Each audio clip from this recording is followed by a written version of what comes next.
Good evening, ladies and gentlemen. Welcome to Solo ReacTalk. Tonight, I'm going to be reacting to a Kronan Da Kunnin playlist episode. Tonight's episode is called FREEKS ORK SPEEDSTERS, made by Baldermort's Guide to Warhammer. If you want to check out my previous reactions, remember the playlist card will be at the top. Just click on it and you'll be able to access them. If you want to check out the original video as well as Baldermort's Guide to Warhammer, remember the links are in the description below. Okay, let's start. 3, 2, 1, go. Speed Freaks. Story continued from Kronan Da Kunnin playlist. Kronan and the Riddler Squeal. Between the time when chaos broke Cadia and the return of the sons of the Emperor, there was an age undreamed of. And unto this, Kronan, destined to bear the jeweled crown of Aquilonia upon a troubled brow. It is I, his chronicler, who alone can tell thee of his saga. Let me tell you of the days of high adventure.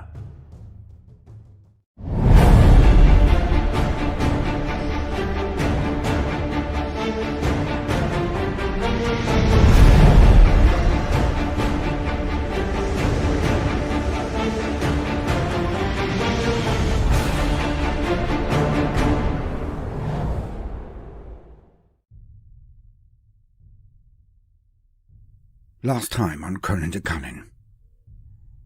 What a fun day. But then it happened, as always. His joy was interrupted by his mind again. For Kronan knew there could only be one way this had all happened. The grots to find him so easily when he was away from the growing war. His adversaries knew too much. There was a squealer. But who was it? A riddle, to be sure. Madnut Krunkelstein, his very own chief weird boy, whose psychic feet stomps were larger than any other. Git Squisher McMurder, the most cyber orc boss. Daka von Smashhoven. Surely not. His winds of war kept him far too busy, and far too happy. The returned nostril spitter, perhaps. Or Grinner the Backstabber. No idea how he got that strange name. I mean, who stabs anyone anywhere but the face or the body? But they were like that. A strange bunch were freebooters. I don't think it's any one of his generals that have betrayed him. I'm not sure. I just don't think so. You know, after the last Thinkmas, that they had, I think they all fell into line. All the generals have fallen into line, and those that were, doing other things instead of working for Kronan and his war, they were already executed. So I don't think it's one of his generals who are betraying him. It might be like a spy, like a Gretchen spy, or but Groth, I don't think so. Yeah, it has to be like a Gretchen maybe, or another knob. Who knows? A conundrum, to be sure, but one that Kronan had to crack. His life now depended on it. That was then. This is now. The riddle had to be solved. Kronan reclined on his massive golden chair, his thong, or something like that, in a rare moment of unadulterated glee. A quiet moment, just for himself. As he basked in his newfound trove of knowledge, a thing he would previously have avoided like the rot. He had taken some of the logs and picked capture devices from the latest conurbations and settlements he had smashed on his way north. Humie stuff. He was especially interested in the scorecard, as he can use human technology like that? Okay, interesting. So he's collecting information on his enemies. Alright, wow. He came to know it. Or the menu. For it listed and gave histories and formations of all of the forces now on Aquilonia.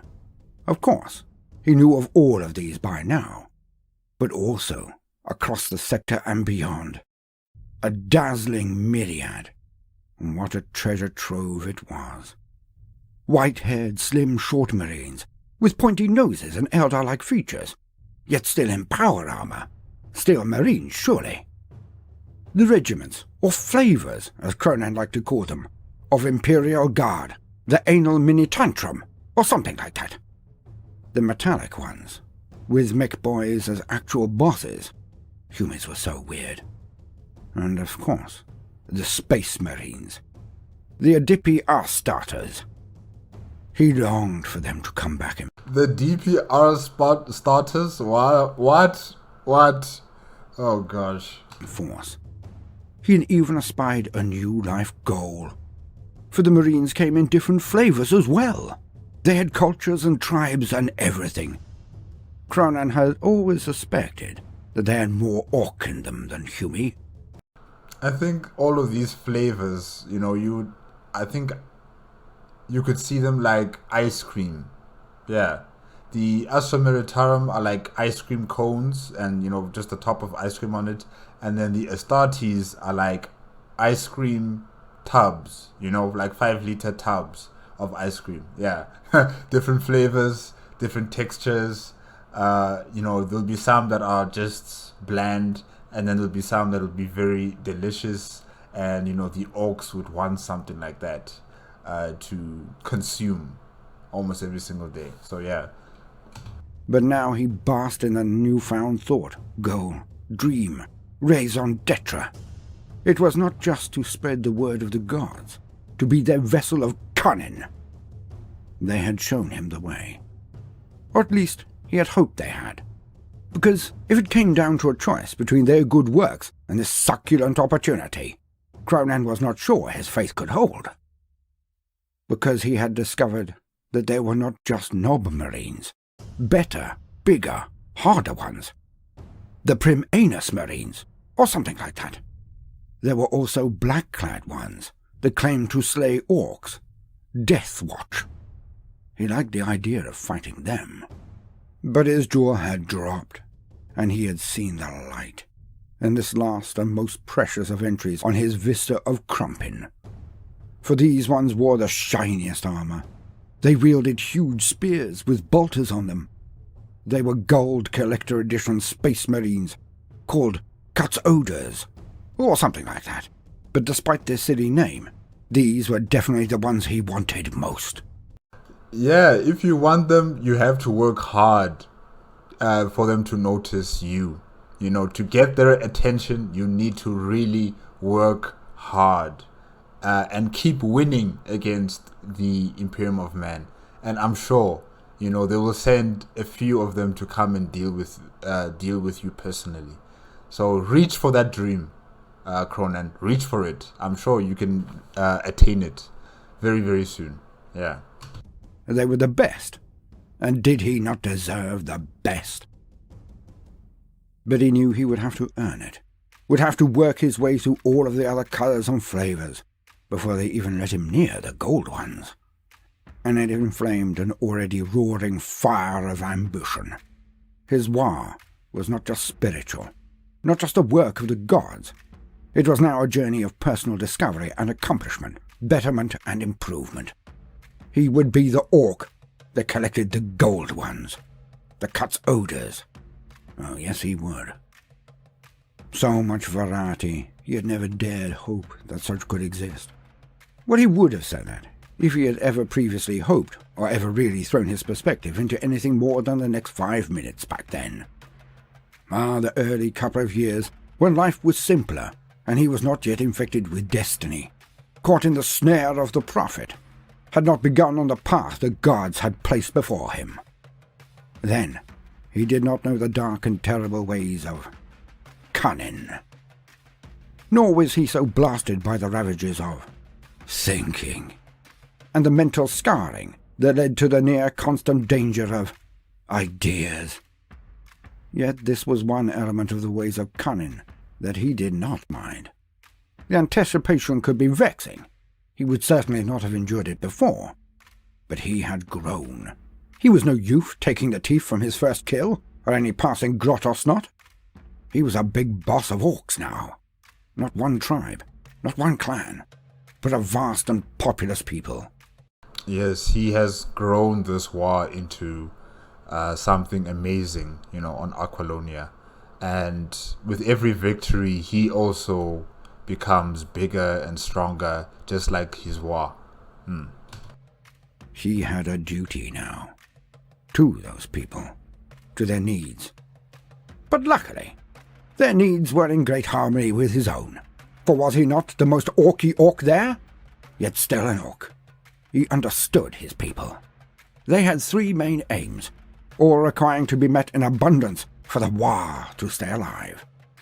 The first, they would need fighting. The second, they would need food that was not grots. But we'll get on to that in a moment. Don't let me forget. And 3, they would need more fighting. There would also be a need for gubbins and muggins. What's its too? So mainly fighting, food, and fighting. Okay. And I knew all too well these days. But these were luxuries.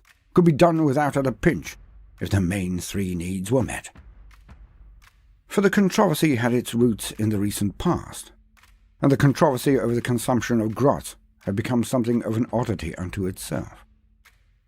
The craze of origami, as discussed at length previously, and no think zone boundaries, and the war of attrition waged by his only remaining rival, Tooth Smasher, in his minor speed war, all had added up to denude his army, his war of their grots. He never mentioned the last issue, even while alone in the dark. The grots had rebelled, and some even wore hats. Not normal hats, mind you, for many an orc could be seen in headgear. Helmets, hats, fezzes at times even. And the freebooters were renowned for their spacious and aggressively marked head-covering accoutrements. No. These little wretches were wearing premium Humi knockoffs, if not the real thing. And Kronan had long ago divined that the reason for the Humi's prodigious powers of deduction were inextricably linked to their sumptuous and obviously idea-attracting hats. But on the other hand, Tiddles had consumed what he presumed was their leader. The leader of the Grot Rebellion. So perhaps it would just die off. If Kronan was to take his rightful place as a big boss of all of Aqualonia, then he would need to defeat his rival, and then the Humis first, as they were actual threats to him.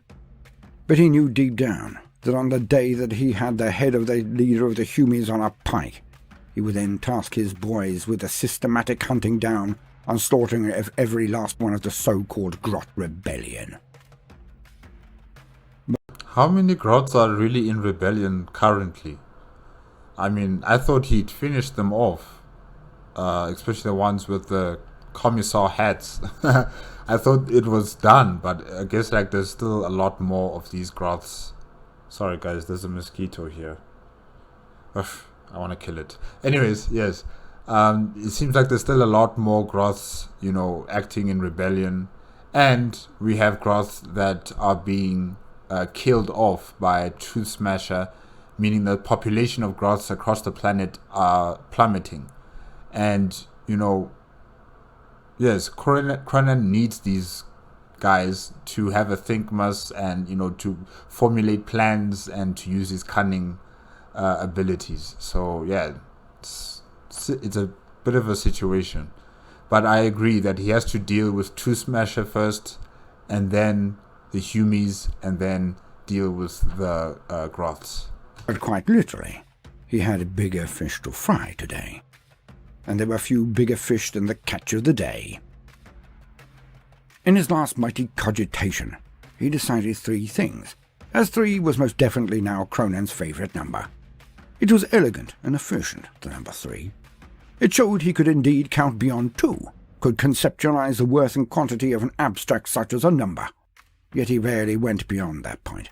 He could, but it all seemed too much effort. This was especially true of the battles. He knew of the relative strength of the forces he had, what he would send them at, why, and in what numbers.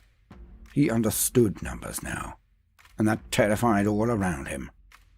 But in reality, in day-to-day use, conversationally like, 2 orcs shooting the breeze while sharpening choppers ready for the next day's crumping. I mean, imagine an orc talking to another orc, and then he starts speaking out numbers like 1, 2. Yeah, they would go mad. They would be so scared. Like, what is he saying? Oh gosh. Kronan found that 3 was sufficient. The need to counter 4 was seen as an extravagant use of energy, when the same point could be made just as well by punching anyone he wanted to intimidate that much. Risk to reward. His time was now a finite thing, and Kronan knew his energies, though divinely inspired and exceeding any on the world for vim and vigour. Even his were not limitless. As such, he instilled his own rule of 3. It worked wonders. An instant success from day 1. And it was so simple. Kronan was astonished he had not had the idea before. But then, the origin of ideas was a thing even his subtle and flexible mind could not, or more to the point would not, consider. In any case, the rule was as thus. To bring back balance to his forces, he let it be known high and low that each third meeting would end in a crumpin. All instantly knew what this meant, and what it heralded. Kronan was going to lay into the participants of every third meeting. But it was pure genius. For none knew what a meeting was, and it was defined by his nobs, who had been instructed to disseminate this new rule to the entire war, as being, "The boss says it's talking." Hence all now only came to see the big boss Kronan, if they had simply no other choice, no alternative avenue for a course. But it was very open to his interpretation, of course, as Kronan could define a meeting as a conversation, or each individual line someone said, depending on his boredom or aggression thresholds that day. Of course, a flexible system was only correct for such a unique and rare phenomenon as the Kunnin one. Like really, in this war, you just never know when you're going to die. And it won't mainly be from the enemy. It'll be from other orcs or from the war boss himself. You will never know when you're going to die. And I don't even think the orcs contemplate that, am I going to die today? Am I going to die tomorrow? No. Like, they're just having fun. Even if they should die right now, it's still fun. And in no time at all, the boss botherers, toadies and weird boys all gave him a very wide berth. Yet if Kronan were to speak to someone, or more often summoned them to his presence, then rules were usually off. He could be quite affable, as long as he was the initiator of any discourse, and it lasted exactly as long as he wished. He had blessed silence more now than he had since his first victory over the Humies those long moons ago. But he also had been raising his fightiness, getting into shape, the best shape he had ever been in. And the constant combat was assisting the augmentation of his already hulking frame. As the war grows, he grows as well. Yeah. Kronan now seemed to grow by the day, only little by little, but never ending. He was becoming. He still had the rival war to finish, and then the Humies. He would need every last millimetre of height, every ounce of muscle mass. This was going to be fun. But back to the riddle. Someone in his camp had been informing his enemies of his movements, his plans, his dreams, his strengths and weaknesses. Not that Kronan thought he had any, of course, because that would be self-doubt, a thoroughly un-orky thing, and certainly not for the most orky Kronan. But how could he flush out the rat, the snake in the grass, not to be mistaken for the snakebites, who did indeed usually like the grasslands, but it wasn't them. Kronan was pretty certain of this, as they had been one of the first 3 tribes to join his war, and, besides, it was known that Tooth Smasher's Speed War had zero respect for the antiquated snakebites, unlike Kronan, of course, who could see their relative merits in his force. The squiggles alone were enough reason to be honest. Wonderful beasts that they were. Now, Kronan did consider securing the services of Grond, Chains Grond, the freebooter specialist who seemed to be eminently experienced for this sort of cloak and dagger stuff. James Bond? Okay. Now that's Chains Grond, debonair orc of mystery, not to be mistaken for the infamous Yanes Blonde, admiral of an Eldar corsair fleet that plied the local stars, nor Blaine's Frond, the ferocious sentient psychophone of Ramadala Ding Dong 4. But Kronan was loath Ramadala Ding Dong 4. Oh, wow. To engage his services, as he was reported to be a talker. Perhaps in the future, if Kronan's own attempts to beat the bushes did not make the squealer reveal himself. I asked you not to let me forget, but you did. For this brings us back to Grot. For Kronan to master this conundrum, he would indeed need a mighty cogitation, a bout of uninterrupted and terrifying thinking. He would need all of his cunning if he was to disentangle himself from the riddle in which he found himself snared. I can imagine. No.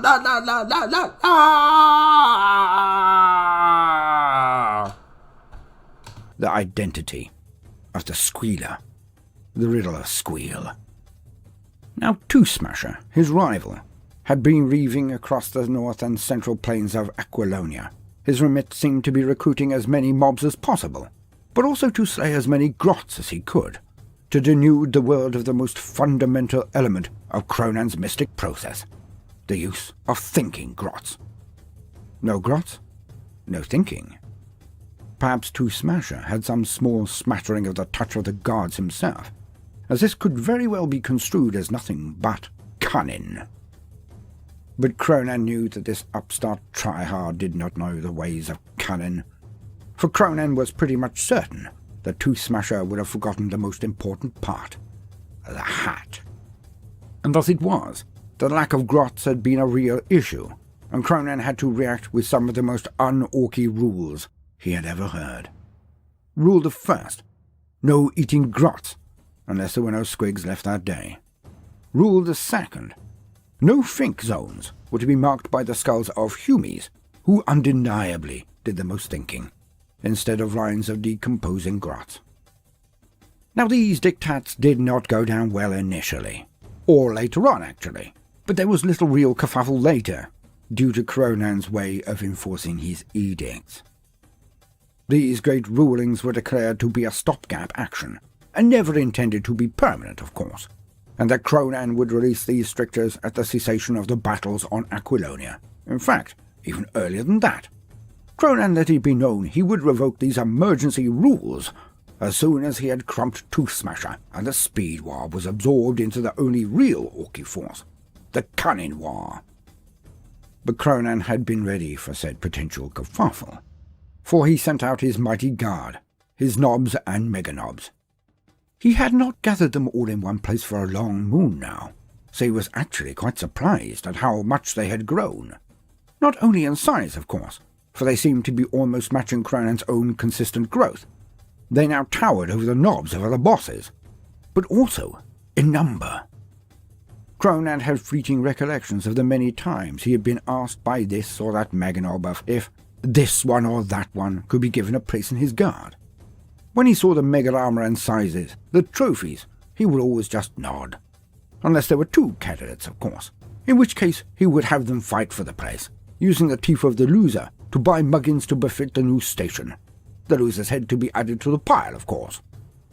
But in all this, he had never viewed them all in one place, and the memories flashed back like a bad horror movie when he saw them all assembled. Ranks of them, columns. He had never dreamed that there were so many orcs of such size, such armor, such power. Your horde, or should I say your war, is very successful, Kronan. You know, the only reason why you have so many is because your war is so successful. It means you're doing a good job. They had proliferated at such a rate. He called it a rash, like an ever-expanding legion. Thus he saw his nobs and mega-nobs all there, all wearing the black of cunning. Well, he gave them their fighting name. They would be his Black Legion. Now the name was not really popular at first, but it had a twang to it that made it feel like it could be built on, so all howled in approbation. Thus did Kronan order his greatest warriors, his most brutal thugs in the war, to enforce the new rules. Alas, it was this same day the Kronan's bodyguard gained another name, for it was the Blood Axe that they moved on first, and they did not like the new rules, so an example was made. Many of the Blood Axe did not bend the knee easily, but when the slay stack grew apace, the Black Legion destroyed any who resisted. Two things happened. The Blood Axes did eventually acquiesce, but they coined a new sobriquet for the enforcers that swept the camp and never was able to be shifted after that. For it was a typical Blood Axe naming convention. They called them Kronans, of course, as they were his, but then they abbreviated Kunnin, and added the obligatory TZ that makes all things sound more orky. Alas, the combination is not for the ears of youths or wee grots and squiglings. So just know that the name permeated the entire congregation of the War, and did quite a lot to get the point across as to the depths Kronan's enforcers would steep in order to enforce their boss's will. And in a matter of only a few weeks, the camp was overrun again with the little wretches. No! Which led on to another issue. For after a month of this, the wee grots were in such a surfeit that it was not just a metaphor that they overran the camp. Hence it was that the mass cogitations were again considered, as this would surely use up many a grot. No.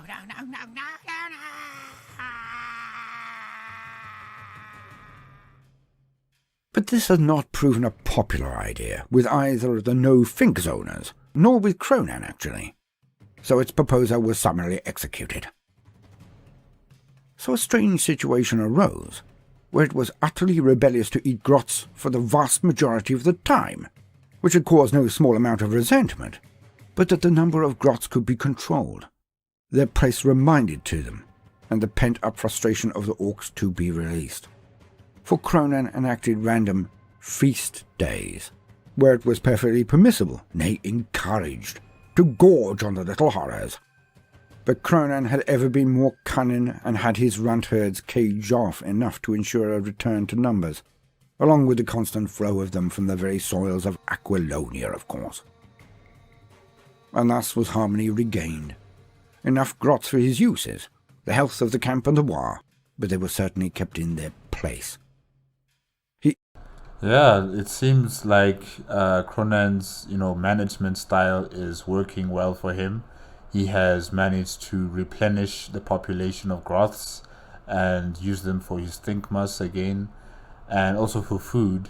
So yeah, he's doing a splendid job in terms of his managerial experience in controlling his war.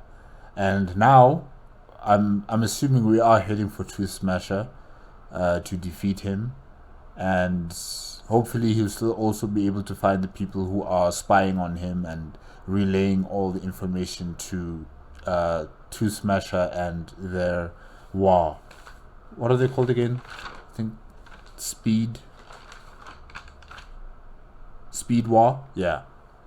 Even instituted a prize system, whereas one grot had a huge collection of teeth sewn into them. Feast days were certainly very popular these days, but I digress.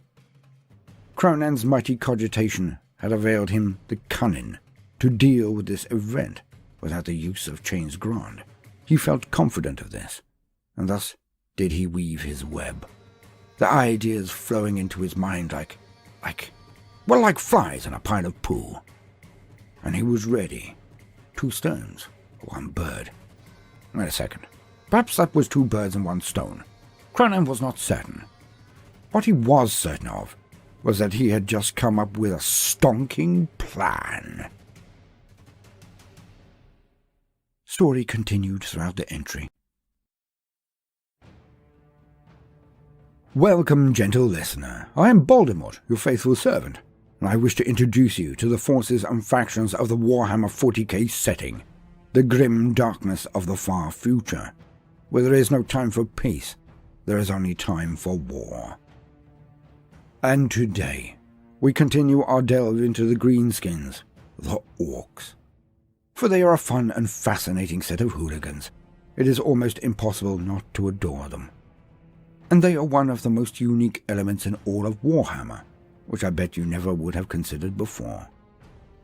For orcs and orkoids are almost universally present in most fantasies or settings drawn from that strain.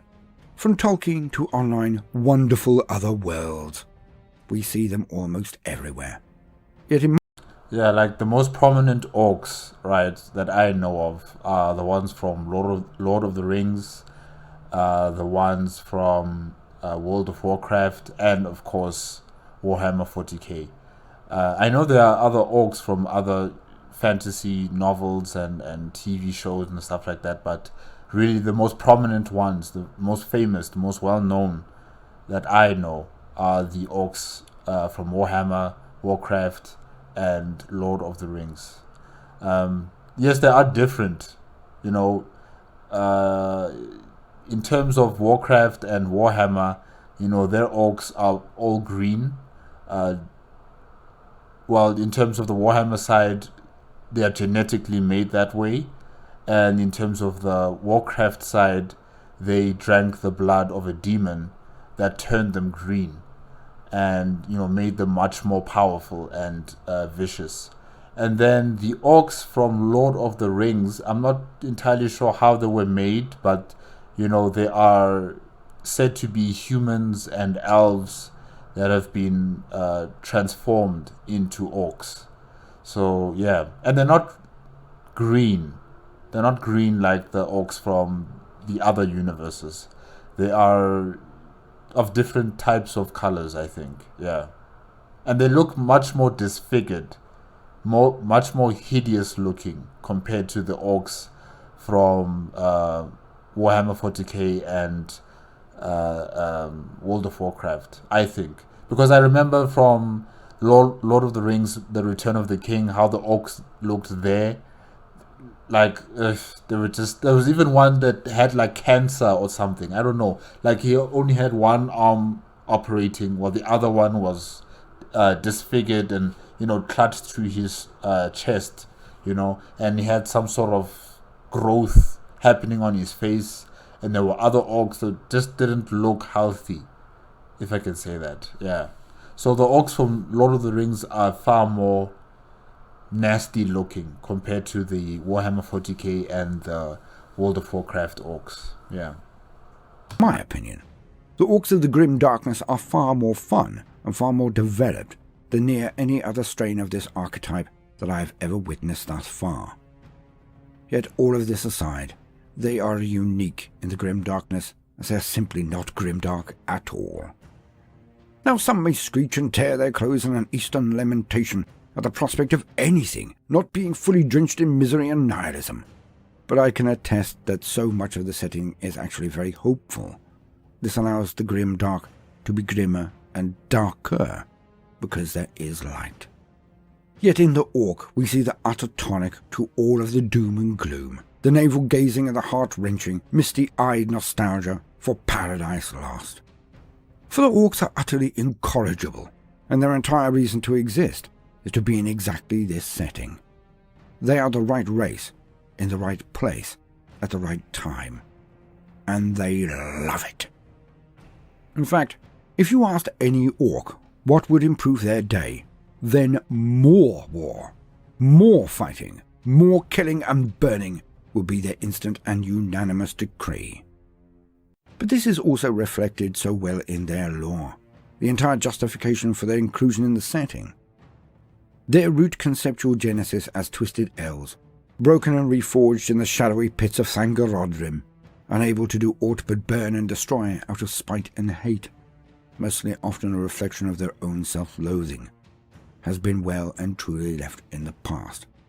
For the orcs are not evil, far from it, but their rules, their raison d'etre, are utterly different to any race calling themselves civilized. Yeah, the orcs are not evil, I think, as well, you know. They were genetically made for war. That's all they know, that's all they understand, and that's all they exist for war, for battle, for killing, for destruction. You know, it's not that they are born evil, you know, or inherently evil. They're not like that. They're just existing as they are, you know. Like fire. When fire burns, does it burn because it wants to, or does it burn because, you know, that's its purpose. That's why it exists. So you could say the same thing about the orcs, that, you know, they exist purely as a weapon of war, created by the old ones, you know, or by the old gods. Is it old gods or old ones? Old gods, yes. You know, they created the orcs simply and purely just to create war with the Necrontyr and the Satan, just like with the Eldar. Yeah. As they were created as weapons of war. This was at the very dawn of the Warhammer galaxy, and at around the same time as the Eldari. Both the Orcs and the Eldar were created to wage the same war in different ways. Both were programmed at the genetic level to thrive on combat and conflict. But unlike their siblings, the Orcs were made in such a way as to also thoroughly enjoy it. It is writ into their very DNA. But why, old shiny top servo skull, are you waxing lyrical about this now? Well, it is important for us to see the greater puzzle sometimes, to look a little deeper between the lines, while on our constant journey of exploring the expansive and detailed existing wisdom. Put less flowery, because all of this has so much to do with the topic of today's entry. For today we speak of the cult of speed, the speed freaks. Now, what exactly is a speed freak? Well, this is an orc that has succumbed to one of their primary drivers, as programmed into their very makeup by their creators, the Old Ones. And this eternal inbuilt drive is for speed, swiftness of action. Now, in their original form, their more mature state, the greenskins were originally Kroks. They were larger, smarter, as organized as the Legiones Astartes, and as ruthless as the Dark Kin. But they were designed to fight in the ultimate confrontation, the war in heaven, and thus they were made for limited purpose indeed. And from my incomplete perspective and knowledge, this pre-programmed urgency ingrained into them supports my own pet theory that the Krork were created as a reaction to the failure of the Eldar in meeting the needs of the Old Ones. For both races were created to fight the Necrons and their erstwhile star gods, the Catan. Now, I have often said that it seemed to me that the Eldari were made to fight the Catan themselves, and that the Necrons were matched by the Krork. That's interesting. Because I assumed that probably the Old Ones created the Orcs and the Eldar at the same time. Not that the Eldar were created first, and, you know, the Old Ones were not really satisfied with the way the Eldar were, you know, waging war against the Necrontyr and the Satan, you know, and then they decided to create the Orcs. I thought like they created them both at the same time, and both had, you know, the same mission to destroy the enemies of the Old Ones. Yeah.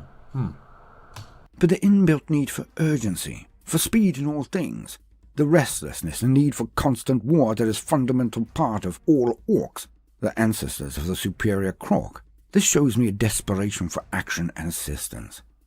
It indicates that the Orcs may well have been made later than the Eldari.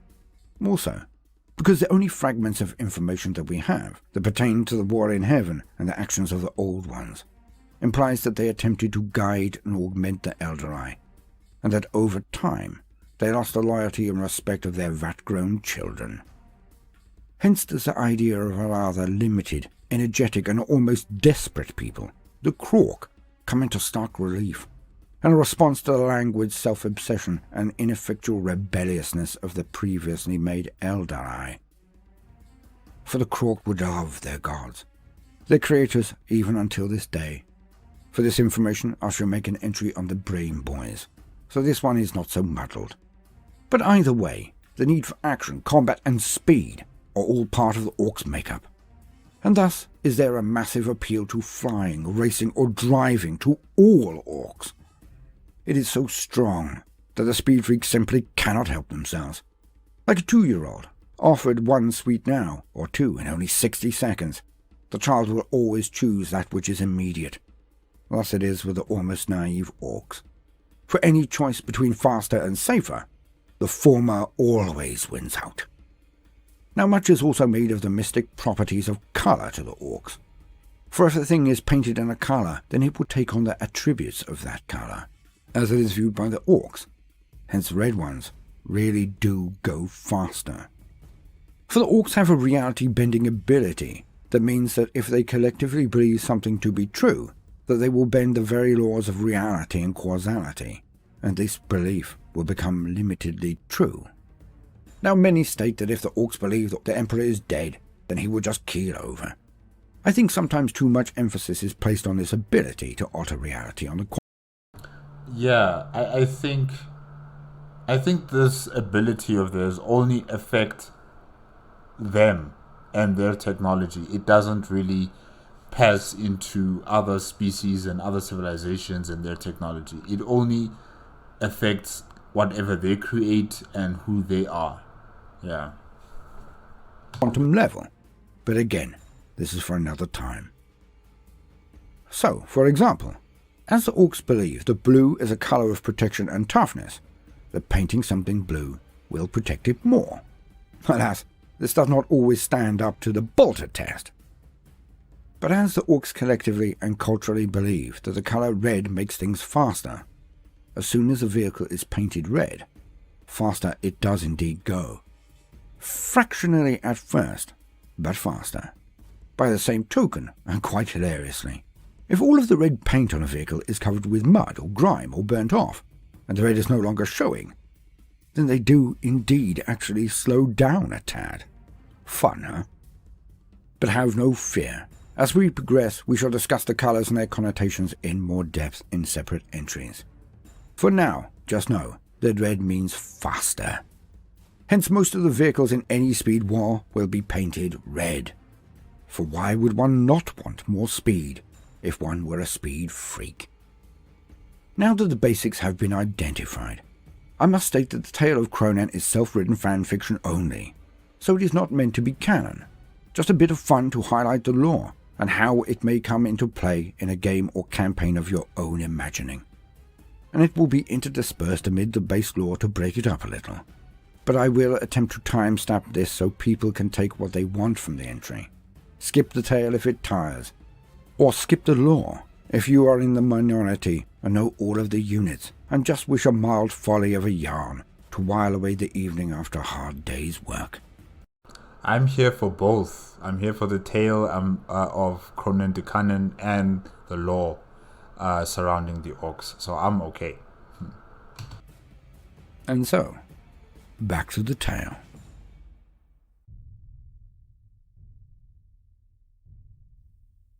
"'Twas on the dawn of a glorious day that the oddest thing did happen. For Kronan received an embassage from the other War. It seemed a rather un-orc Embassage. Wow. Okay, alright. thing to do, if truth be told. It set many an eyebrow aflutter, and Kronan was disquieted by it all, as the scum from the Speed Wars marched into his camp and were led to him. Cutting a short meeting even shorter, the upshot was that Tooth Smasher wished to deal with the issue mano a mano, or more to put it, orky e orky, a one-on-one duel. Of course, Kronan accepted the challenge, but it was so strange. He knew something was amiss. All did. But Kronan had some ideas, already attempting to bash their way into his head whilst the parley went on. Something was very odd about their embassage as well. Something off about the hue of the higher-rank knobs attached to those representing Tooth Smasher. For each war was made up of many a mob and band, and these others were not directly of the opposing big boss, but were present as representatives and eyes for one of the lesser bosses of his opponent's war. Kronan noted it. He would let those annoying buzzing ideas into his mind when he had more time, and thus did the perfect situation arise. For Kronan knew that this duel would be the way in which the squealer was used by his opponent, but it was, as such, the perfect time to reveal that damned squealer, so it could be done with. Thus Kronan had his mighty cogitation that I mentioned earlier, and came out with his cunning plan. And so, Kronan met with each of his big bosses individually, and each was told a different tale. Madnut Krunkelstein, his chief weird boy. Well, he was informed that Kronan would be going north to the event. Git Squisher McMurder. He was told that Kronan would be going west to the duel. And Grinner the Backstabber, freebooter extraordinaire, had been told that Kronan would be going east. And in this way, as Kronan made the final arrangement with his opposite number by the use of proxies, the place was set. Only Tooth Smasher and Kronan and the respective closest meganobs would be privy to the location. Thus did Kronan have his sneakers, his shady workers, watch the way the war moved, and it was apparent that he had struck on a winner, for two of the bosses did not move at all, just waved him off with a chortle and a "get him good" to send him on his way. But there was one part of his war that had sent out foraging parties that had not come back, little by little sending out their best orcs to mass somewhere. And Kronan would punish them mightily. But first, the duel. And so, the numbers agreed, the forces chosen. Kronan took only his original and most fighty nobs and meganobs and their mobs. Try saying that fast. What many had now come to call his utter Black Legion. And the die was cast. And as he and his men stood their ground, amid the rolling plains of the central prairies of Aquilonia, the first signs of the speed war arrived. Plumes of dust thrown up all around him by the approach of his adversary. The first hove into view with the hovering and prowling DEFFKOPTAS to check the scene. Then the first wave of WARBIKES hove into view.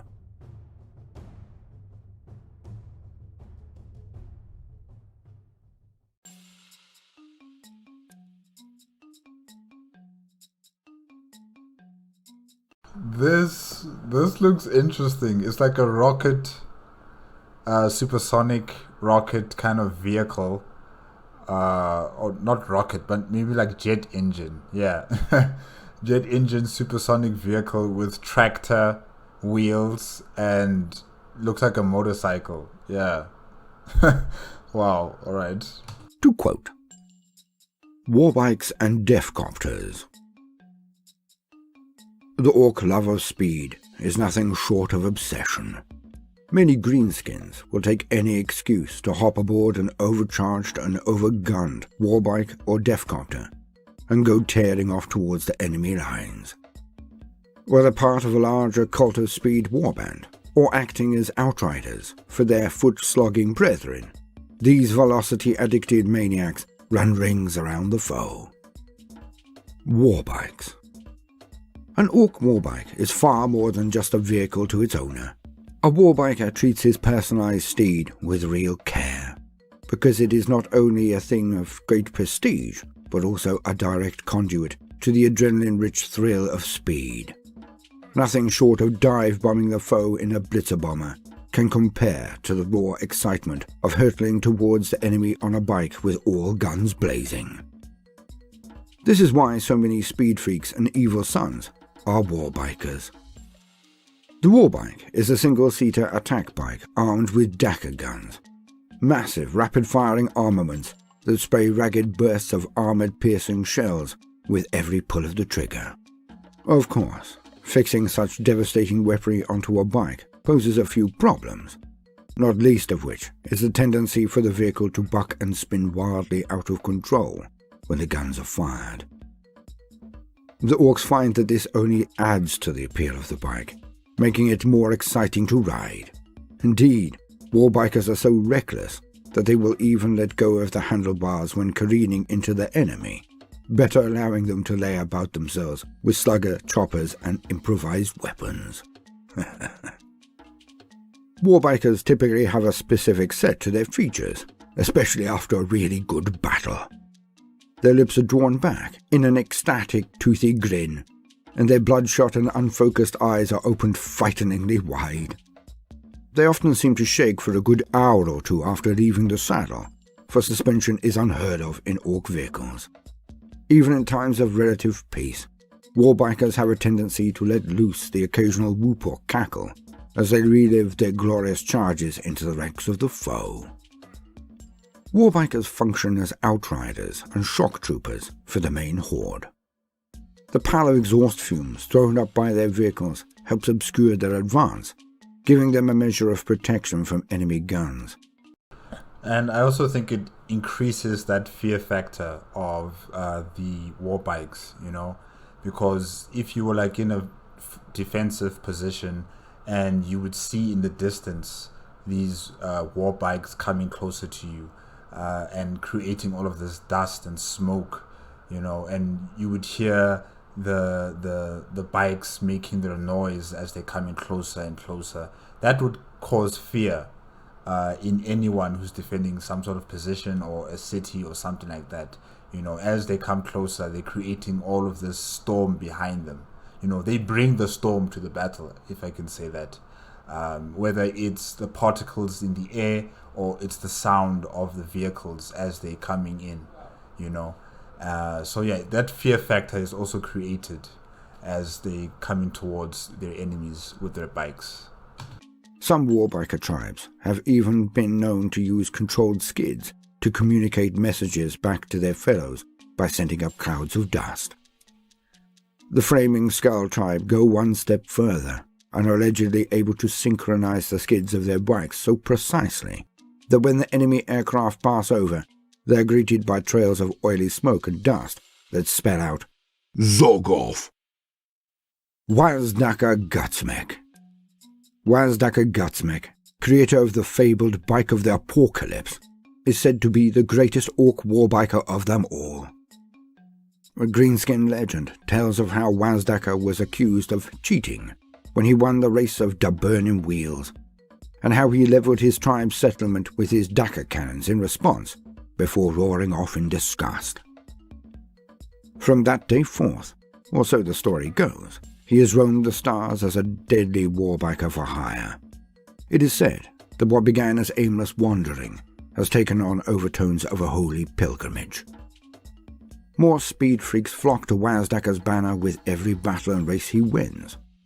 Many mad-eyed speed freaks claim that WARBIKES is the greatest speed boss of them all. After all, not only do the stories paint him as phenomenally fighty, spectacularly shooty, and ruinously rich, but he is also by far and away the fastest orc around.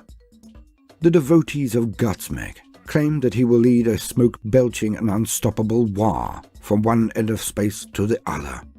This is WARBIKES' Speed War, the speed war that inspired all the others, and the greatest race in the history of time.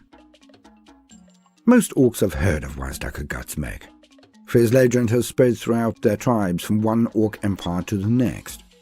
Few can claim truly to have seen him, but a legend persists amongst the knobs and war bosses of the cult of speed that if an orc travels fast enough, he may spot WARBIKES up ahead, a hurtling figure upon the horizon who can be chased all the way to the best fights in the galaxy.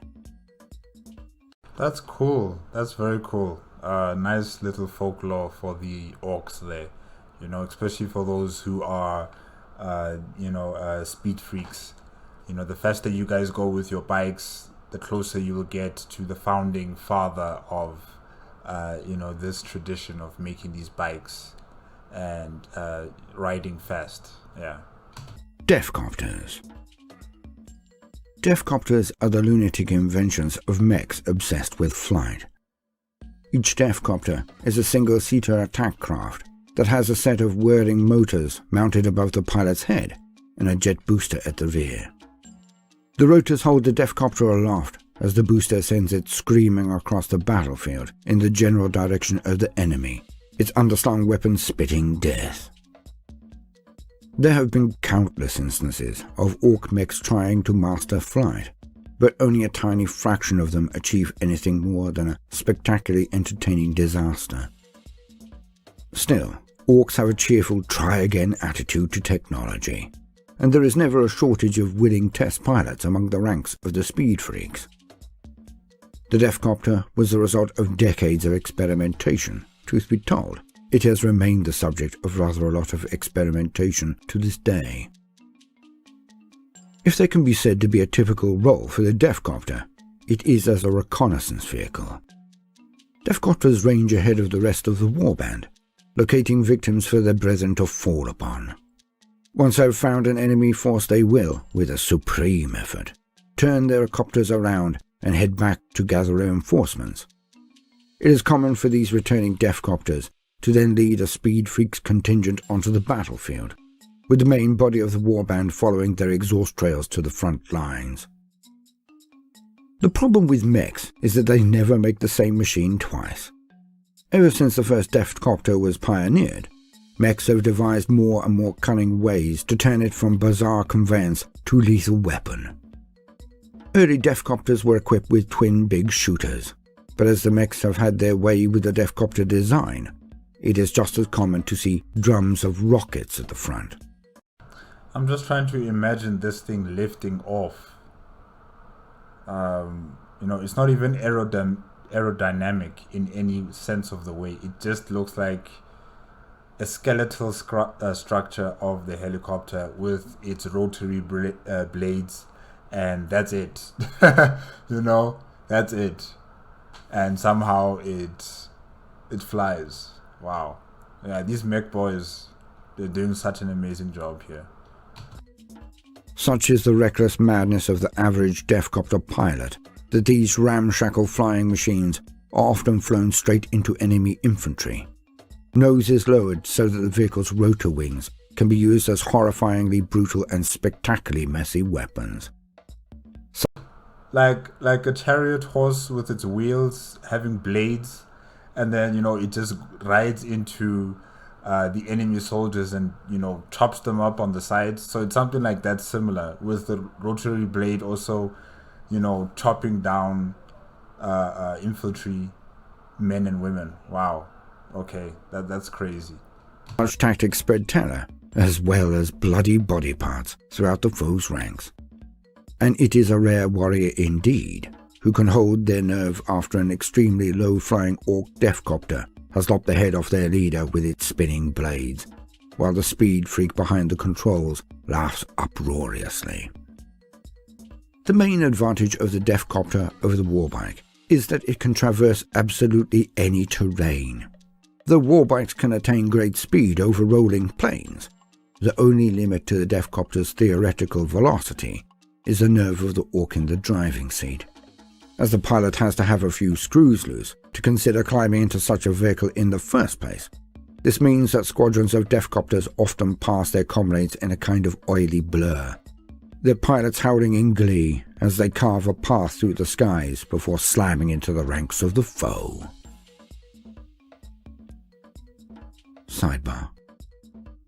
Zodbrag clung white-knuckled to the controls of his DEFFKOPTER. Jet acceleration pressed him back into his seat as he shot down the streets between the ruined Imperial buildings. His vehicle's rotors thwopped noisily, the din blending with that of Nazrat and Zogrot's copters to create a deafening cacophony that made Zodbrag laugh like a loon. He saw an intersection ahead, crisscrossed by barricades.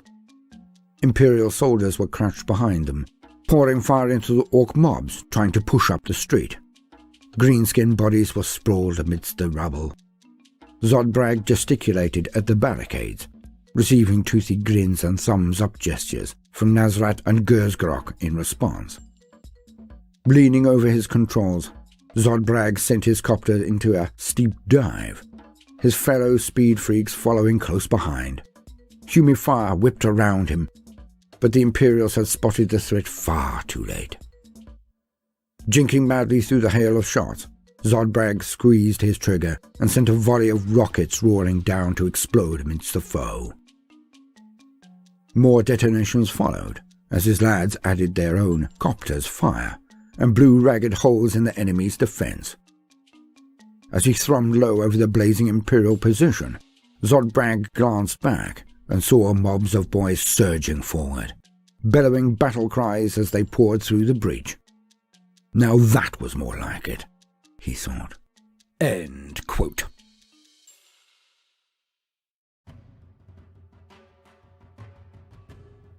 Kronan's meganobs and their mobs all stood with their boss, bravely looking at a force easily 5 times their size. None flinched. In fact, most grinned.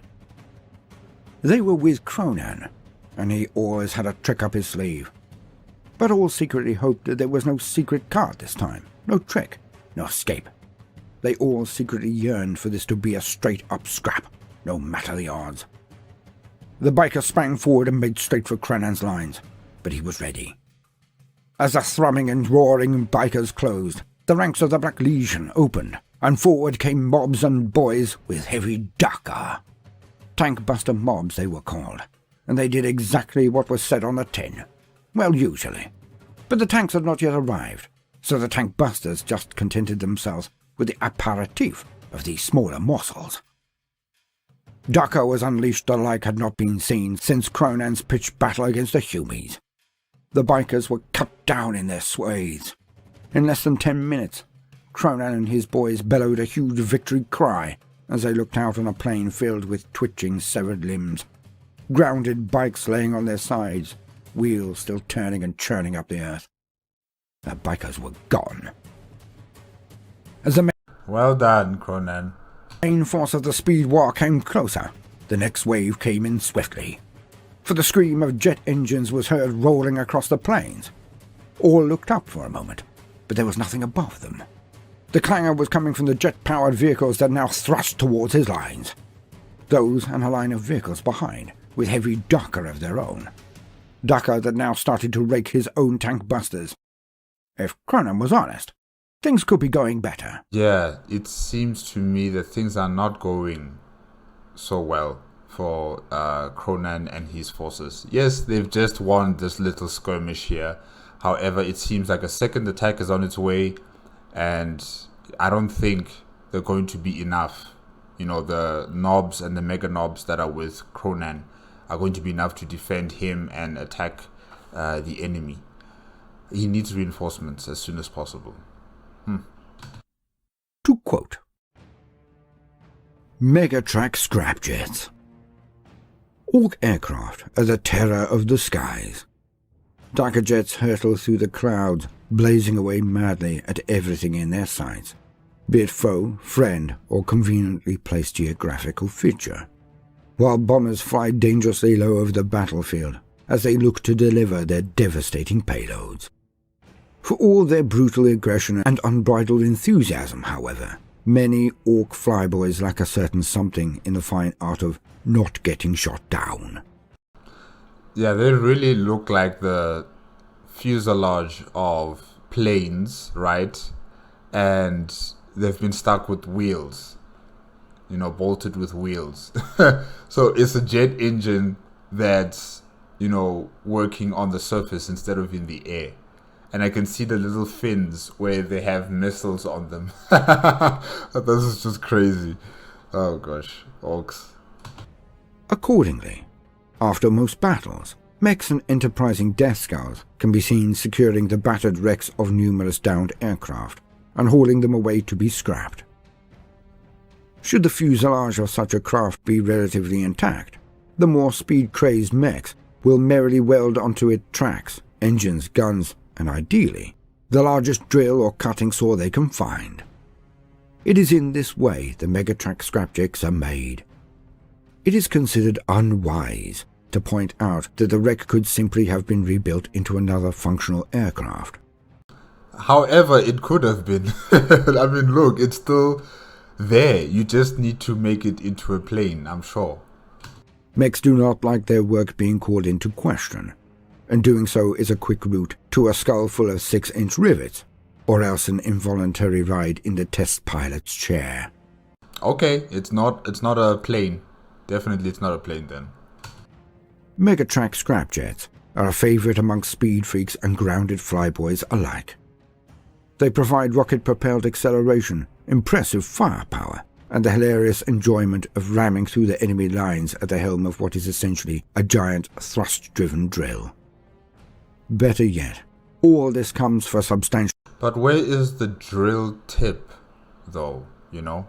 I can see it has some sort of like a knife or a pointy area at on the tip of the vehicle, right? But that's not enough to drill through anything. So what are they drilling with exactly? Huh. Actually less teeth than buying an actual Dekkerjet. These vehicles further allow a downed Ork pilot to get back in the cockpit while simultaneously reveling in the half-remembered joys of mowing down the enemy at point-blank range. Of course, in some cases it was indulging in this very desire that caused the flyboy to crash in the first place. I mean, imagine going with this thing at supersonic speeds, you know, because it's still a jet engine, and you are on the surface of whatever planet that you guys are fighting on, and you're using this thing at full speed ahead. You'll be going at Mach 1 probably, so long as there's no obstacles in front of you, you know, like rocks or other buildings or other, you know, wreckages. You know, they're not in front of you and everything is clear for the next, 10-20 kilometers. You'll be moving at supersonic speeds with this thing until you hit something or you shoot. But still, this is crazy. This is really crazy. It reminds me of the vehicles that also, you know, speed across deserts. Flat plain deserts, you know, not like deserts with sand, but, you know, just flat plain surfaced deserts. And I forgot what they call them, you know, those vehicles with jet engines. But yeah, it really looks like one of them. The array of weapon welded, bolted and lashed onto MEGATRAKK scrapjets is fearsome, allowing their drivers to perform ground-based strafing runs before slamming through any survivors with their nose drills screaming. Explosions blossom amidst the enemy lines as rockets and wing-mounted missiles collide with their targets. Blood and viscera spray high into the air as squads of infantry are reduced to red pulp, and sparks fly as barricades and vehicle hulls are punched through with ease. All the while, grot tail gunners strapped into the vehicle's rear-facing turrets blaze away with chattering big shooters, finishing off any shell-shocked victim, or at least making their corpse dance. Dr. Rocket. The Blood-Axe Ork known as Dr. Rocket was once his tribe's foremost flyboy. After one too many deck-hugging strafing runs in his prized Dekkerjet, Doc managed to rip the wings off his plane while chasing a group of Atalan Rough Riders down a narrow canyon. The spectacularly gory carnage that ensued as his hurtling fuselage ploughed through the luckless Imperial soldiers rekindled Doc's love for butchering these enemies on the ground. The very next day, the Baldermort spent every tooth in his possession on having his wrecked plane customized by a big mech into a MEGATRAKK scrapjet. BOOMDAKKA SNAZZWAGONS. What? BOOMDAKKA snaz weapons? Let me just see if I can write that down. Snacker. I forgot the name, sorry. Okay, wait, let me just go back a bit. Sorry guys, I just need to... Scrapjet. BOOMDAKKA SNAZZWAGONS. BOOMDAKKA snaz weapons. Okay. These names. The roar of overcharged engines and the crackle of flames herald the arrival of the BOOMDAKKA SNAZZWAGONS. Lightly built speedsters, based around looted vehicle frames, SNAZZWAGONS are clad in hastily welded scrap armor. The drivers go hell for leather, for they know that a single well-placed artillery shell is likely to blow their ride to smithereens. Of course, the enemy has to hit them first, and as the SNAZZWAGONs fishtail and skid madly through hails of incoming fire, it quickly becomes apparent that that is no mean feat. SNAZZWAGON drivers race each other to the front lines, howling with glee as they pump their accelerators and coax ever more speed out of their bouncing, snarling rides. Meanwhile, their crew hang on for dear life, eyes wide with exhilaration as they prepare to unleash their vehicle's weaponry upon the foe. BOOMDAKKA SNAZZWAGONs boast only a single primary armament. That said, the so-called Mech Special is nothing to be sniffed at. essentially an enormous Gatling gun operated by a grinning lunatic. This cannon lays down howling hails of red-hot projectiles in a constant stream. Soaring storms of bullets precede the SNAZZWAGONS into battle, shredding enemy infantry and chewing their armoured support vehicles to smoking scrap by dint of sheer weight of fire. Yet for all the carnage the mech special can unleash, this is not the most feared weapon brought to bear by the SNAZZWAGONS crew. There is a reason that these vehicles are popular with speed-crazed burner boys, and that is the extensive cache of burner bottles crammed into every available nook and cranny of the SNAZZWAGON's ramshackle chassis. These simple and brutally efficient weapons consist of a glass bottle, or occasionally a clay pot in the case of snakebite SNAZZWAGONs, into which is poured volatile squig oil, filched promethium, and anything else the greenskins can think of that has a high probability of catching fire. Isn't that dangerous for the vehicle itself? I mean, if you're having so much flammable material, just one bump and some of it will just spill out and explode. Hey? Gangs of howling burner boys cling to the SNAZZWAGONs as they roar into battle, and as they speed through the enemy lines, these lunatics light their burning bottles and let fly. The resulting inferno is every bit as dangerous to the SNAZZWAGON as it is to their victims, but the sheer devastation such a drive-by scorching can inflict on the foe, both in terms of casualties and morale, is more than worth a few exposing SNAZZWAGONs. Even if it wasn't, the crew are usually having far too much fun to care about paltry concerns like getting cremated in a firestorm. Big Pyro. The deranged death skulls, known as the pyromechanics, are the hangers-on and toadies of the SNAZZWAGON-driving mech boy Big Pyro. In their never-ending quest to attain pole position at the head of their mechanized warband's advance, they have achieved infamy for their apparent willingness to set everything around them, and occasionally themselves, on fire. Meanwhile, Big Pyro is diligent in keeping his SNAZZWAGON well stocked with burner bottles in preparation for the next fight. End quote.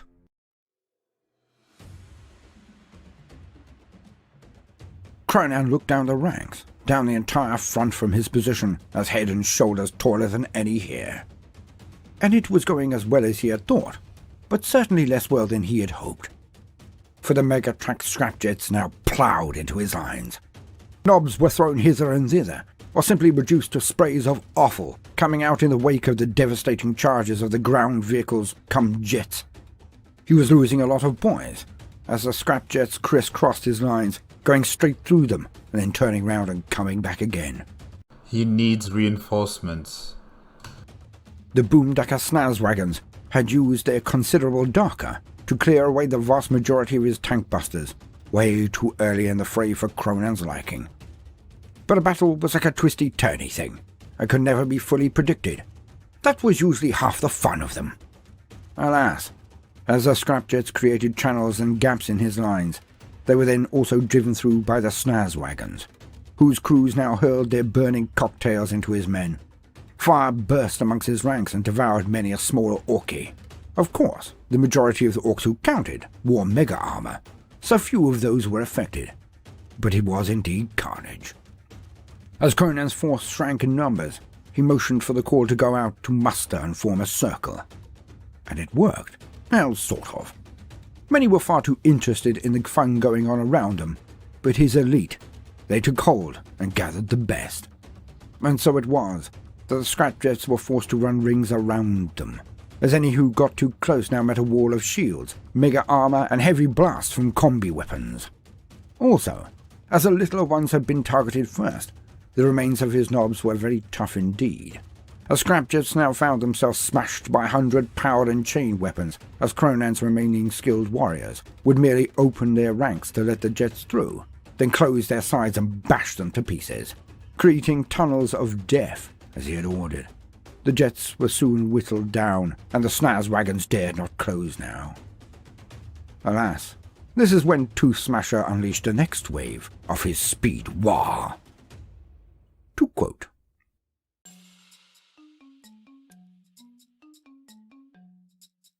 Custom Booster Blasters. Oh, okay, what? Custom Booster Blasters. Alright. Booster Blasters. Huh. The Custom Booster Blaster exemplifies everything that speed freaks look for in a vehicle. Ferociously fast, absurdly heavily armed, and boasting the capacity to set things on fire by simply overtaking them.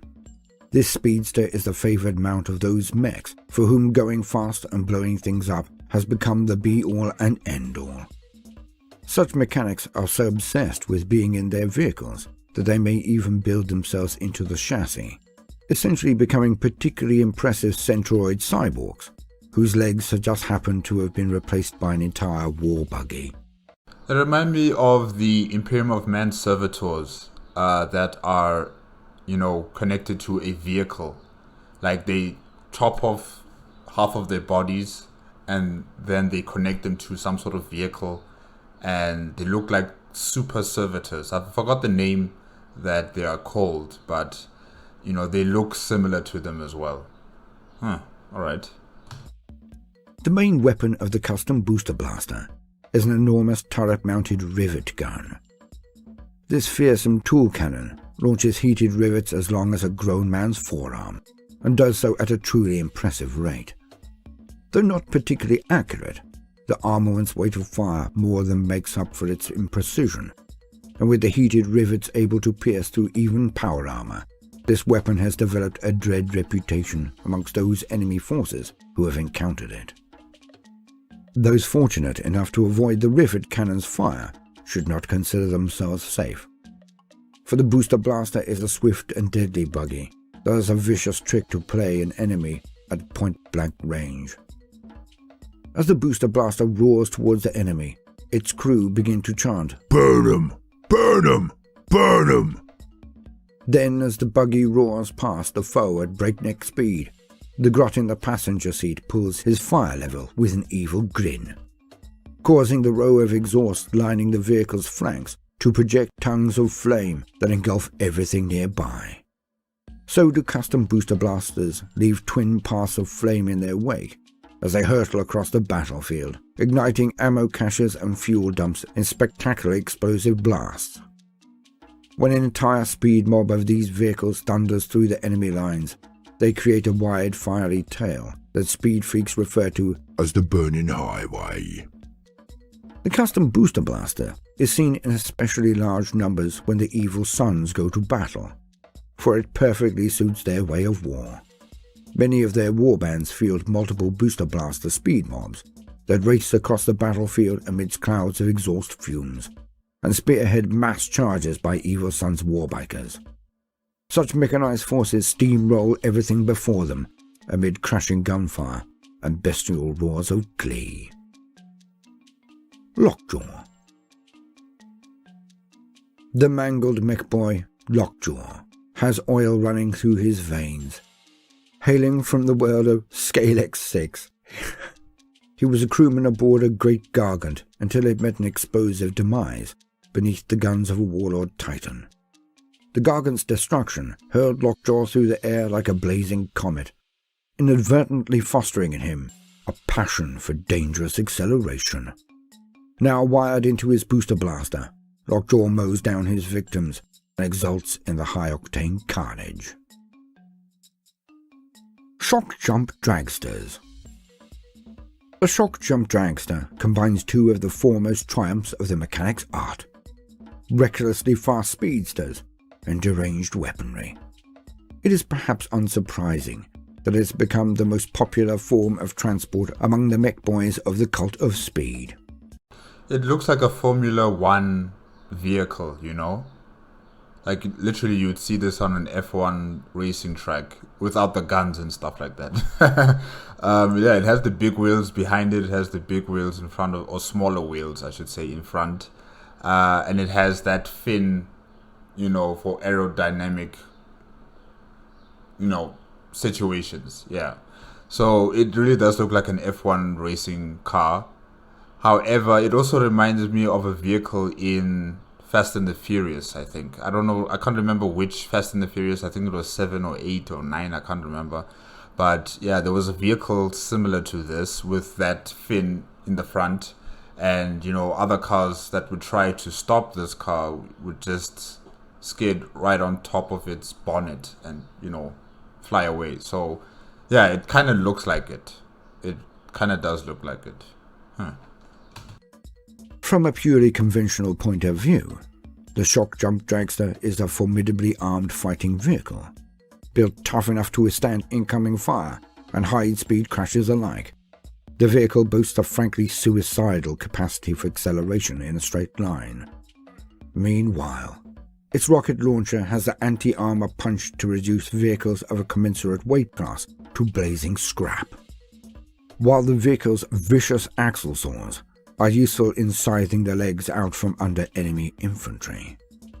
For all this, the thing that makes the SHOKKJUMP Dragster truly terrifying is its incorporation of shock attack technology. Mounted on the vehicle's chassis and augmented with a dedicated targeting squig is a custom shock rifle. Eschewing the vicious reverse snocktictomies inflicted by the shock attack gun, this weapon instead kills whatever falls under its sights by the simple expedient of opening micro-warp rifts inside the victim. The technology employed by the shock rifle is used to far greater effect in the massive thrumming generator assembly that gives the SHOKKJUMP Dragster its name and provides its most remarkable ability. By powering up the spinning drive apparatus at the dragster's rear, the crazed driver can punch a warp tunnel through reality, creating the entrance directly in front of his vehicle. He then roars through the resultant rift and bursts from the other end, having neatly bypassed any intervening enemies, defenses, and obstacles. That is cool. That is really cool. Indeed, many an apparently impenetrable fortress has fallen to the sudden emergence of hurtling SHOKKJUMP Dragsters within its walls. The SHOKKJUMP Dragster's capacity for winning races and fatally surprising friend and foe alike makes the vehicle extremely popular amongst greenskins of every stripe. And if repeated use of the shocker tends to send the driver a little odd, well, most orcs would point out that speed freaks are not exactly the most stable individuals to begin with. Boss Shock. The Bad Moon's boss, called Boss Shock, is a maniac with a mission. Inspired by, obsessed with might be a more accurate term, the legend of BOOMDAKKA Gutsmech, Shock seeks not only to catch up with this avatar of speed, but to leap ahead of him and thus win BOOMDAKKA's speed war. To this end, he engages in constant races against friend and foe alike. Boss Shock rarely leaves the seat of his SHOKKJUMP Dragster, except for when maintenance needs performing, or a grot oiler needs strangling. End quote.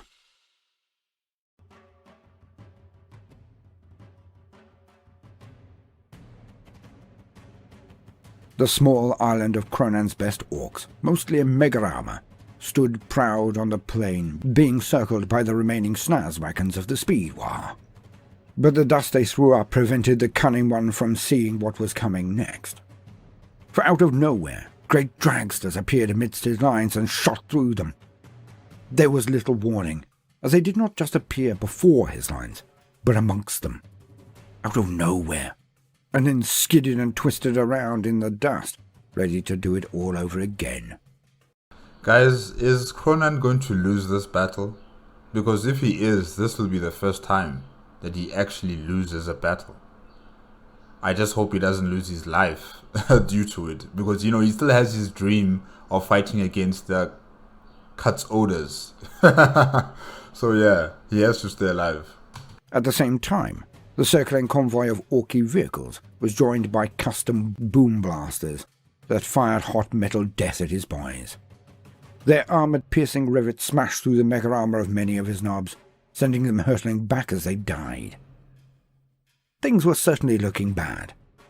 To the almost universal lament of his boys, Kronan did indeed have a plan for exactly this situation, and it was cunning. As the old axiom goes, to catch a thief or speed freak, one would need a thief or other speed freak.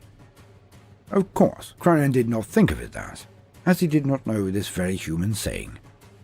But he simply did things now. The cunning suffused his every fibre, guiding his actions like some form of universal force. Gorkamork, Kronan would have called it, of course. But it guided him nonetheless. For he had been checking on Dakka von Smashhoven, had been watching him like a starving grot at the last dregs of a bone that is sitting under a mighty orc's rump, and he had been happy with what he had seen. Dakka von Smashhoven was uncomplicated for a boss.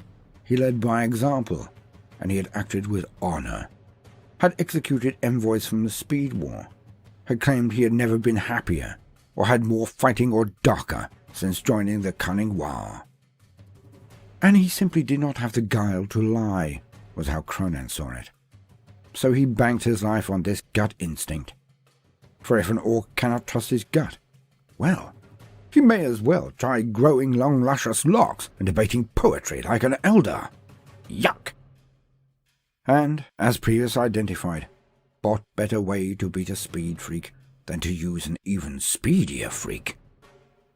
Thus it was that the trap was actually sprung, for Kronan had brought every bit as many forces as his opponent.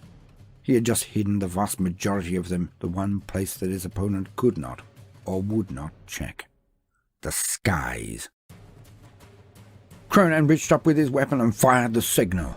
A flare went up a perfect green, and revenge was almost instantly dished out. Screeching Dakka-jets dove down out of the skies, tearing into the ground-based vehicles of the Speed War.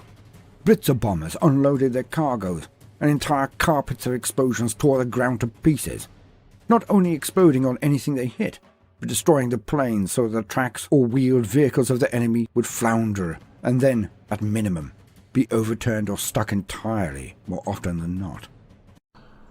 So far, it is sounding like a good plan, you know. He has a surprise attack, yes, but you know that the vehicles can create dust and smoke and can cover their advance or their escape in any situation, and you know the flyboys are not going to be able to get them all. So yeah, it's still not looking good. It's still not looking good. And when a speed freak vehicle was trapped, his Black Legion gained some revenge of their own.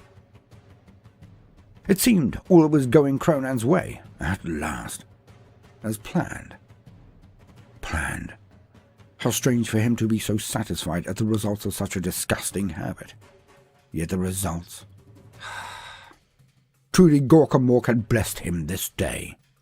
Yet for all his cunning, Kronan was caught unawares. Later, he would fathom why, of course. He had been distracted from the moment, from the greatest homage to his gods. He had failed to watch and enjoy the battle, the fight. And thus it was that the great gods struck him down for his momentary lack of orkiness. A last desperate push from the Speed War was in full swing. A last desperate gamble to cut the head from the snake, to take out Kronan himself. The mega knobs about him were cut down by concentrated fire from the BOOSTA-BLASTAS and the remaining BOOMDAKKAs. All fire simply bounced clean off the shield Kronan had in his person, of course, not even scratching his mega armor. But it left him Johnny on the spot, and utterly alone. So Johnny no mates as well. None would close with him directly, but nor could his mobs come to his aid, as they were cut off from him. It was then that a huge trike came bearing down on our hero. Atop it was a huge orc, not quite the size of Kronan, of course, but nearly as huge. It had to be Tooth Smasher. And as he came on, he fired all he had at Kronan. The shield took as much as it could, flashing up like a light-bedecked Thinkmas or a Grotmi display, under the torrents of shot, but this was all a distraction. The trike came straight at Kronan, and he rolled to the side, avoiding being smashed off his feet and becoming a very dead skid mark. But in the instant before he could gain his bearings, he was punched back off his feet. A huge snagger claw rammed its way into his chest armor, yet only a few inches into his actual chest, so not much of a bother. except that it was connected to its owner by a metal chain. As the trike went past, Kronan was pulled from his feet and dragged along behind it. Kronan was definitely in a spot of bother.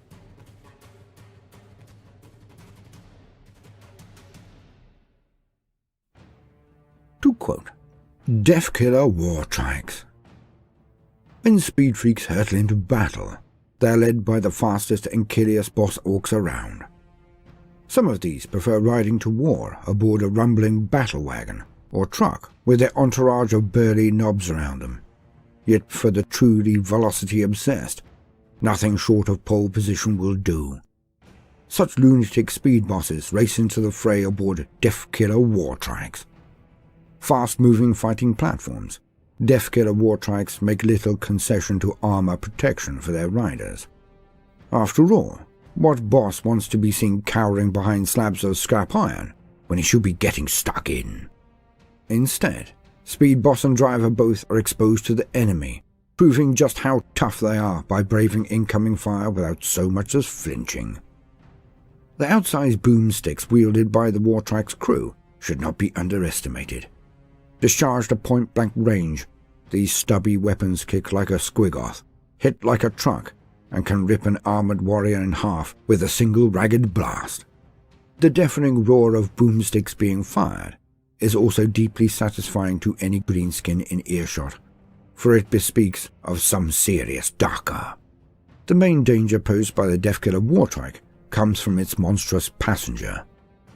An orc speed boss is a fearsome prospect at the best of times, but when mounted on the back of a hurtling trike, he becomes more terrifying still.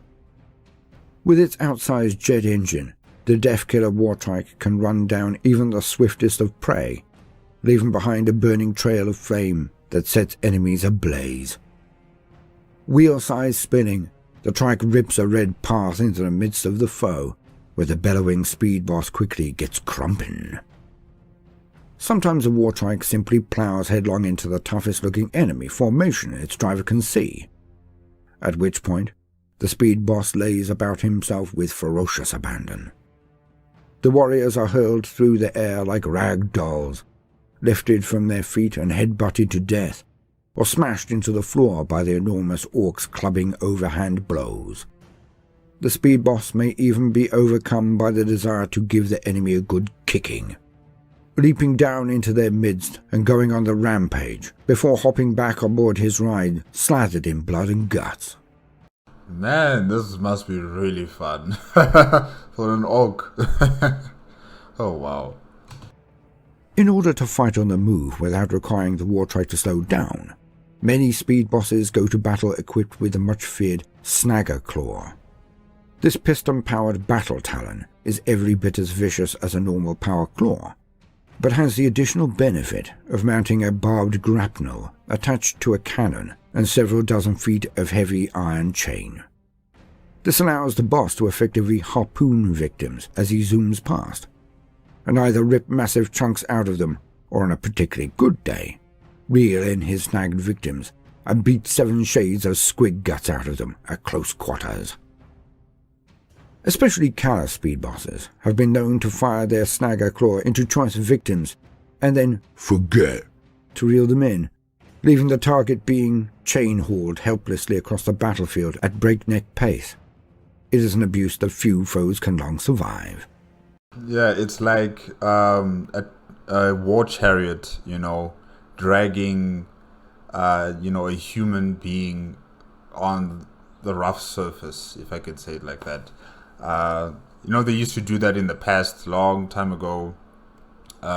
People would tie other human beings on their war chariots with a rope, and they would continue on with the horses, telling them to go this way, go that way, and the human that is being tied up at the back would be dragged on the gravel road, and probably sometimes they would be alive, sometimes they would be dead. But if they were alive, it was more of like a torture kind of situation. They're torturing this person, they're making this person suffer, being hit on the head, being scraped on the back with gravel rocks and stuff like that. And even when they were dead, it was like a form of insult, you know, being dragged on the gravel, on the dust and sand, all around, being displayed to everybody to say that I've defeated this man, and now he's nothing more but just flesh and bone and dust and sand and rocks and stuff like that, you know. So yeah, it's kind of the same way with this vehicle, and with the war boss on top there, sitting there with his hooker. Yeah. DEFFKILLA war tracks are especially popular amongst goth and evil sons. For the former, the appeal lies in getting to punch the enemy in the face as quickly as possible. The latter, meanwhile, prefer reaching the enemy as quickly as possible so as to punch them in the face. Such are the complex subtleties of greenskin culture. RUKKATRUK SQUUIGBUGGIES.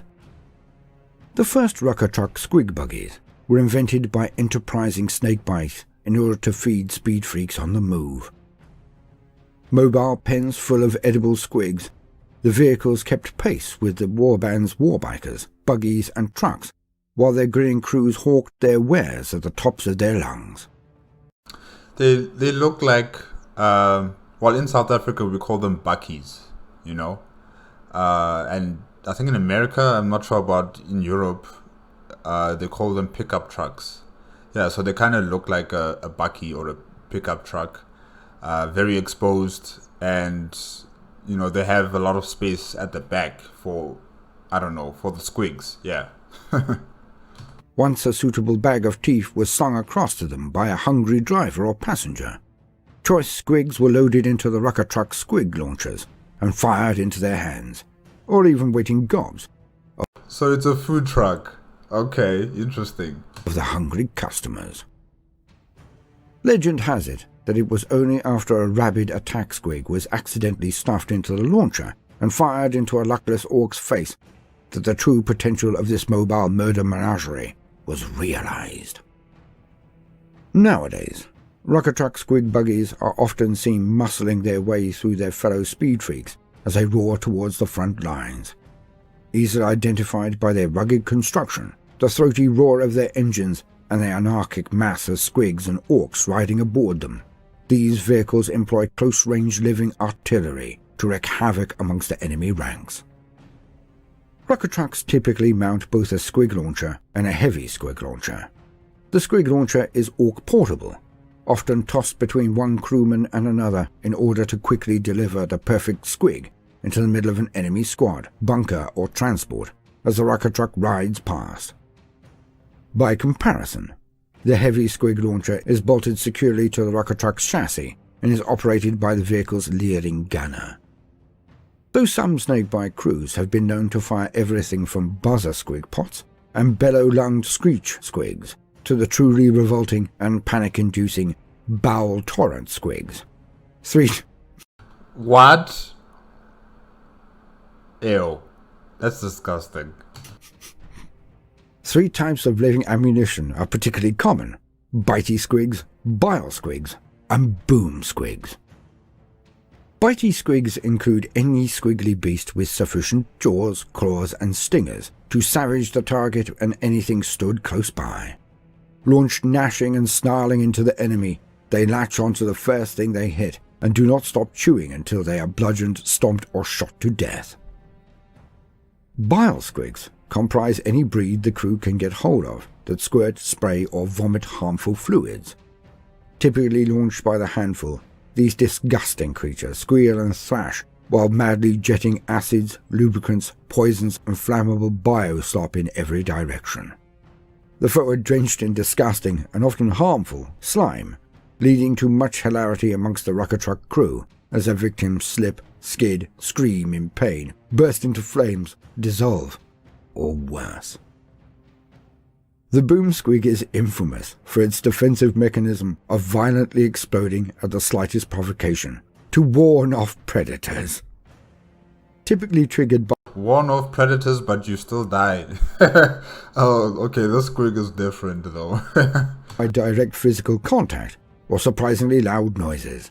or sometimes even by its own bouts of indigestion. Boomsquigs detonate with such force that they kill or maim anything unlucky enough to be in the vicinity. Needless to say, these creatures not only make for excellent ammunition, but they are also dropped by the crew as living landmines, and are favourite props when it comes to greenskin practical jokes. Nothing provokes greater amusement amongst a RUKKATRUK crew than hiding a boomsquig under their driver's seat, though this can prove inconvenient for everyone if it happens to trigger while the buggy is in full motion. Yes, everybody's gonna die. You know, the driver's gonna be shot out of his chair and flying into the sky. The entire vehicle itself will also just blow up. Oh, this is crazy. End quote.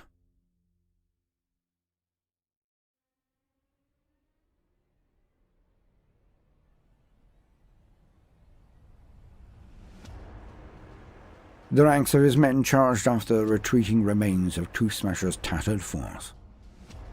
Its numbers reduced to only a handful by the timely, yet cunningly coordinated intervention of Dacke von Smashhoven. Yet with all of his speed, all of his Dacke, Smashhoven would not risk the life of his big boss. He dared not strafe or bomb the retreating Tooth Smasher for fear of slaying his lord. And in all of the annals of Orkdom, from the war in heaven until this point, no greater loyalty or love of Lord has ever been witnessed by his kind. I think that is true. I don't think any of the other generals would have done the same for Kronan. Yeah, well done. As Dacke peeled off and sped back to the main camp to prepare for the reclaiming of his lord, his boss, his dark, cunning master. And he knew just the orc for the job.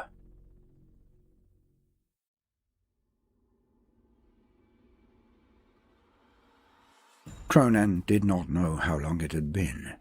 He vaguely remembered the beginnings of the drive back to Tooth Smasher's camp. It was quite a bumpy and definitely ouchy ride. His mega armor had protected him from the vast majority of the damage, but still, he ached all over. He had clearly passed out due to the pain. As he opened his eyes, only one obeyed, only partially. He squinted more than glared at his surroundings. He was immediately met with bright lights and the heartening sound of Dacke. It seemed that the enemy had not been able to find the source of his protective field. Despite that he was buck naked, they had missed it. Still they missed it. Oh wow, congratulations. No one can find this shield generator. Wow. He was pinned to a tree of some sort.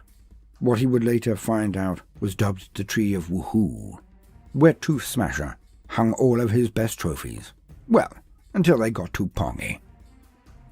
The lights was Dacke bouncing off his shields, lighting them up. But this ended soon, when a chorus of laughter rang out. It seemed to be a new, fun hobby of his watchdogs. As the firing ended and the lights concluded, he caught his first glimpse of the home of his enemy. And Kronan was revolted, for he saw things he never thought he would see. Though many in the camp were of a good orky green, some were not. Too many. One would have been too many in his eyes, but there were many here. Orcs that were not green. Orcs that had spikes and skulls all over them. They were red. They had fallen from the good graces of the great gods Gork and Mork, and had turned into snivelling worshippers of chaos.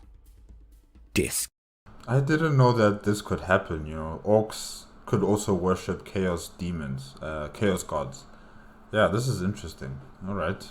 Because usually anything that had to deal with chaos, you know, I would mainly attribute it with humans. Humans would be the ones turning sides, you know, worshipping the chaos gods, the Astartes, the Astra Militarum, you know, vessels in the void, the captains, they also start to worship the chaos gods. But I've never actually heard of orcs doing the same.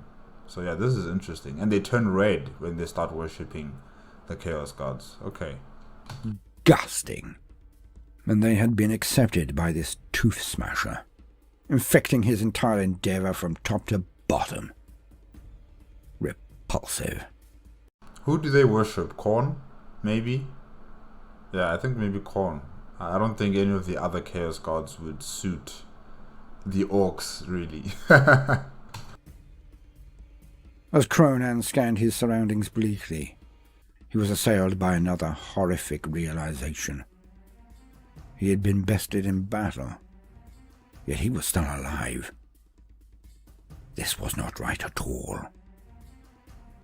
Two large shapes moved into his dimming vision, looking at him as they did. One was inarguably Tooth Smasher, but the one next to him, a nasty wretch of red, who stank of something deeply unorky, carrying a staff, not even a real chopper. The orcs discussed him. He gave no indication that he was awake, was listening, and the horror continued. This seneschal of Tooth Smasher, this corrupted whelp, was Tober. He planned to sacrifice Kronan, on Tooth Smasher's behalf, of course, to gain the power to absorb the Cunning War and rule Aquilonia for all time. And it was to be done soon. Now Kronan had mixed feelings about all of this. On the one side, he now knew who the Squeeder was, for it had been the forces of Kronan Da Backstabber he had seen amongst the Speed War. Oh, Backstabber, okay. He could not miss their markings if he tried. So the riddle of Squeal was solved. Yet now Kronan could not avoid the reality of his situation. He, the cunning one, would not be slain in battle. He would not lead his war to victory. He would not take Aquilonia and begin his march across the stars. More than this, worse than this, he would not even die in the service of the great gods Gork and Mork. He would be sacrificed to some mewling, weakling, chaos whelp of a god. To say that Kronan was a bit down in the mouth was an understatement. Little did he know that his most loyal servant had set in motion a cunning plan, a set of events which were not to be missed. To be continued in Chains Grand, Orc of Mystery.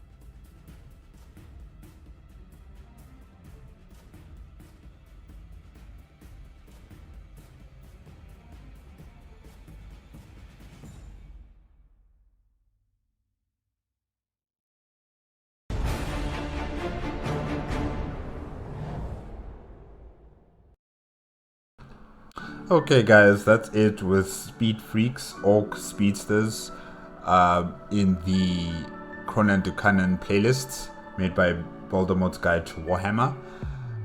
Yes, the Speed Freaks, the Speedsters.